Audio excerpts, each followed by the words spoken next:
Stenowalebabu welcomes you.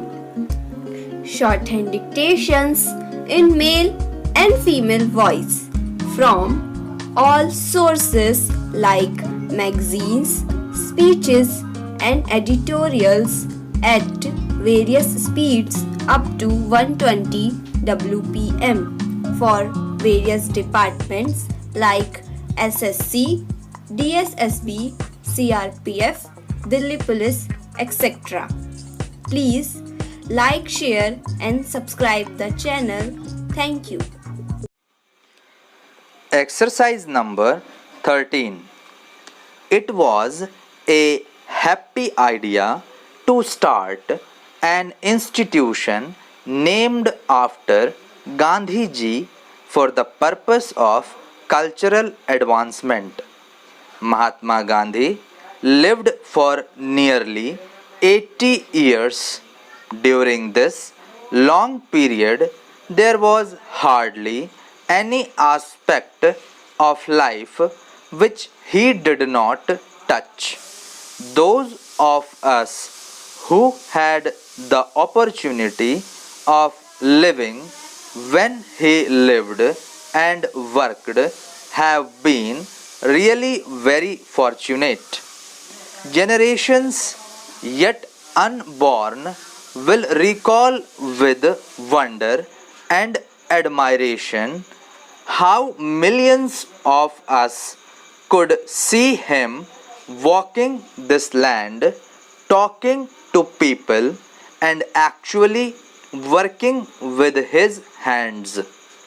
In the course of his eventful life, he gained unparalleled fame as a political leader, but it will be only a partial view of his life if we think that he was merely a political leader. His political career assumed importance because he fought for the freedom of the country with his unique weapons of truth and non-violence. Not that others before him did not think of freedom of the country or work for it. In fact, many devoted their whole life to this mission. The unique contribution of Gandhi ji's lay in the fact that he placed in our hands weapons that brought us our freedom. Non-violence and satyagraha, on which he insisted, were not intended only for political purposes. He looked upon them as the fundamental principles of his life and applied them to every question that came up to him for consideration. He did not claim at any time to have evolved a philosophy or a system of philosophy. He was never tired of saying that instead of writing a thesis, he was engaged in the actual application of his principles to concrete problems that came up before him. And if we turn over the pages of his writings, we can see time devoting column after column to very small and minor items. To him, a small item was not unimportant if it involved a question of principle. He was so cautious about the application of his principles that he evolved a whole series of propositions which applied to the life of man. A small incident like the shooting of a monkey or the killing of a calf would attract his attention as much as the big question of the winning of Swaraj. If he was so very careful about his principles and so very methodical about their application that he should take a comprehensive view of things. It is quite true that every problem cannot be solved through ahimsa.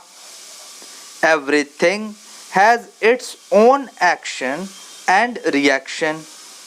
In the world of today, we find that countries have been fighting countries and nations have been fighting one another for many a long years.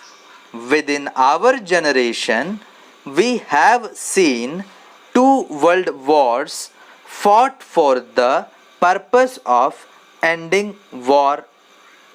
Can anyone in his senses claim that war has ended or that all this violence which has been there for ages succeeded in ending violence?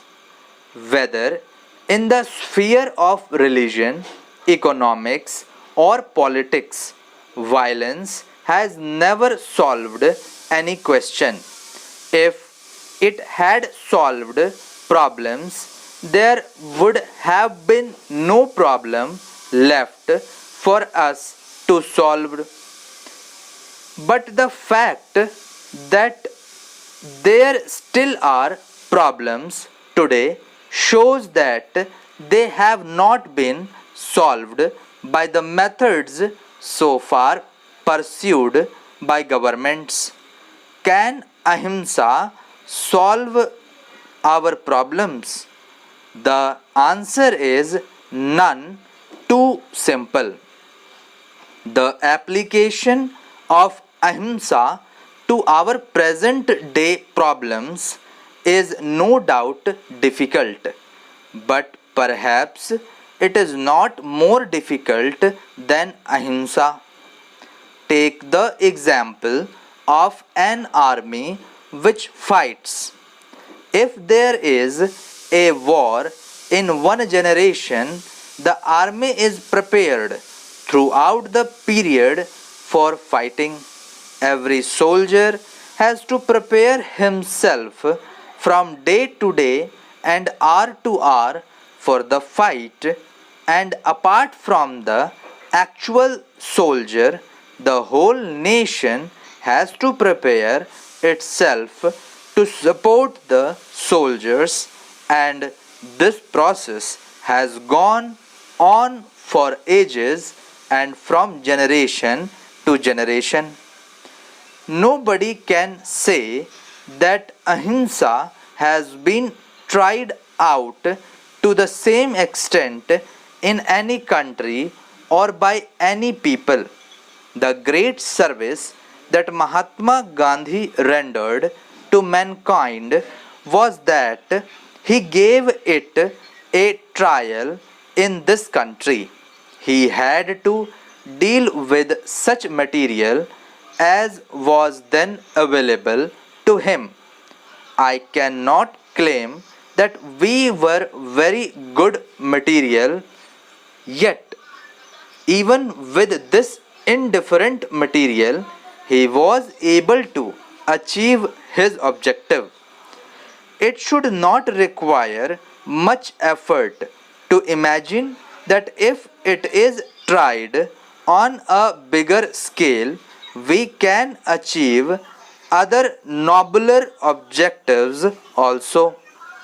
It is a fact that the world today is beginning to turn towards Gandhi ji.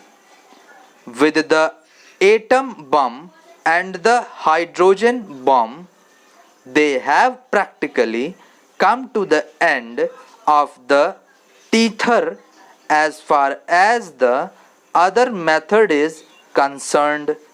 Thoughtful and far-seeing people have recognized that they are on the lookout for an alternative, and naturally their thought turns to Mahatma Gandhi's method. But unfortunately, there is so far no complete understanding of that method. It will not be right to think that other people are unable to understand Gandhiji. This is not correct. Thank you.